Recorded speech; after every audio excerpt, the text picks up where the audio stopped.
Ready to rock. Wackadoo, wackadoo.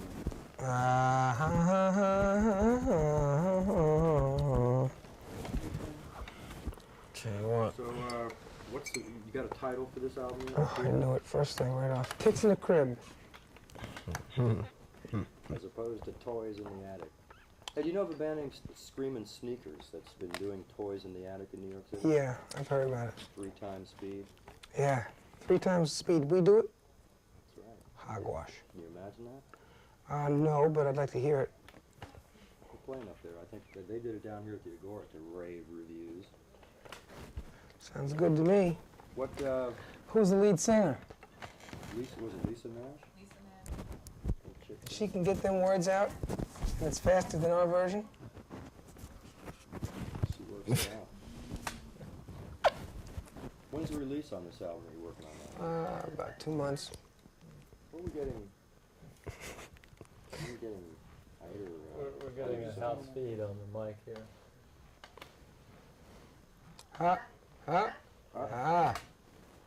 Let's close the door. That's pretty distracting. I'll tell you what we do. Back to the echo.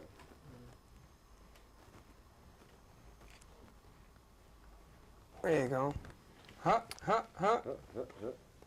So 2 months. So you're just about to leave Miami and go back to New York City. Yeah, we're going back to mix.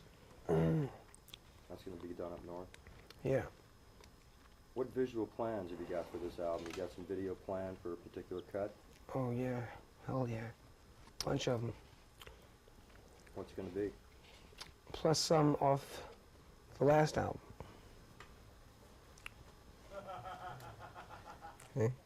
How was that avoiding? You're not being too specific, Steve. We're looking for specifics. You're looking for specifics, huh? Any one of the songs in particular, like Bitches Brew, lend itself to visuals, or have it you pick? Yeah, that would.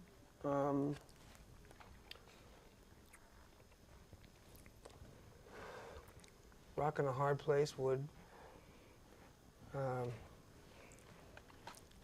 don't know anything. Good.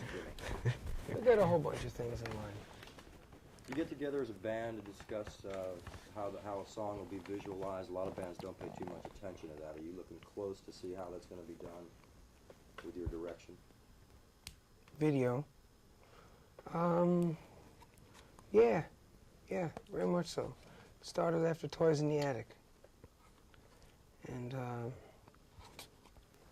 well, we did a bunch of things with Train Kept A-Rollin', and we sent something over to Europe, which was Walk This Way, and Here Come Old Flat Top, He Come, that kind of stuff. So it slowly irked itself back to the States. And they're also taking bits and pieces of stuff off of Cal Jam and Texas World Festival and stuff like that. So it could be a combination of elements, live footage, and... Well, for this album, it's going to be strictly for this album. What's your feeling about being seen on television, rock and roll? It hasn't worked in the past, and now that the 80s are here, a lot of the rock fans that are coming up are more visually oriented. They want to see the bands whenever they can and not necessarily have to go to concerts. Are you ready to deal with that? Well, they went and saw the Stones, didn't they? So, you know, 1 or 2 or 3 cuts off an album is fine. And then we go right out on tour, and you know, it's the same old grind. We love it. What have you been doing in the interim of walking in the sand, which is... Feeding the horses. What have we been doing? Kicking the stall, we've been making babies, and just been home. We already wrote 2 albums, soundtrack for a movie, and we got a lot of stuff in the can. So, look out, baby. You anxious to get back to it? Sure. Yeah. What, Joe is doing so much of the writing. He's doing the majority of the writing for Aerosmith now. Joe? Joe Perry was writing most of the material in the old days for Aerosmith. Well, it was a collaboration, you see. So after he left, I met this guy, and now we're doing the same thing. Where'd you find the new guys for the band?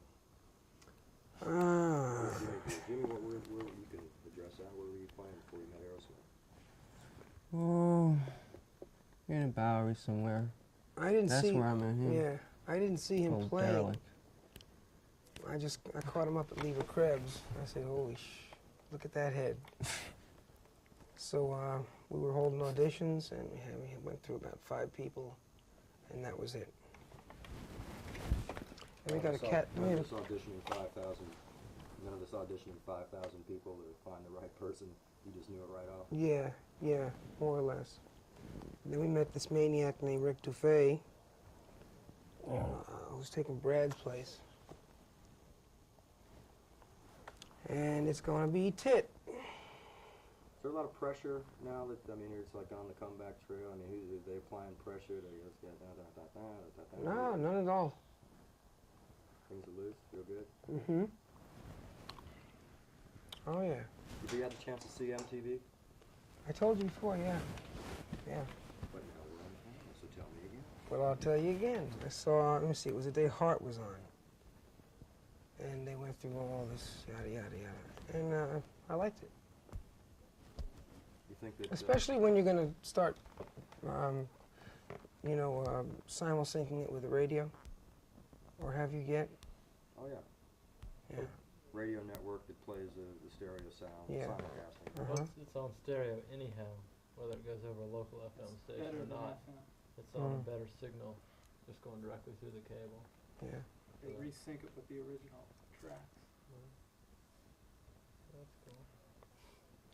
Yeah, it's I like it, but I also like the excitement of the show. And I know they do too.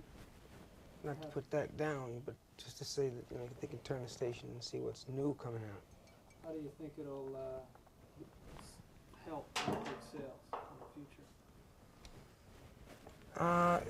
It'll probably take it all one step further than in stores and having to go back to the company and going, hey, you MFs, how come you weren't there when we were there, and so forth and so on.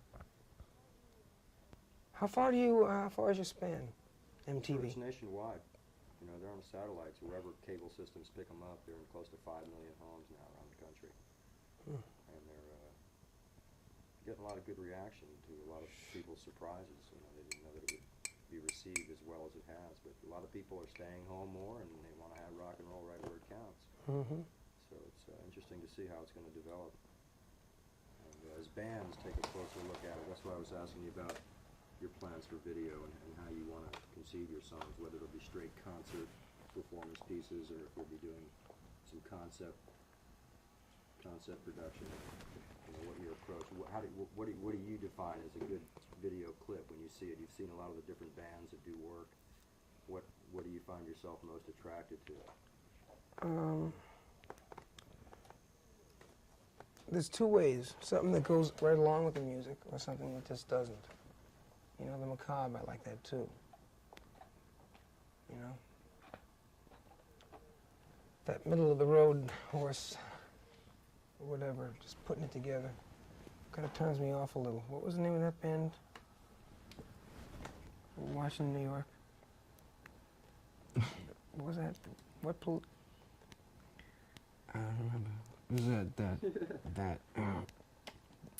Come on. Something Police or the Police? the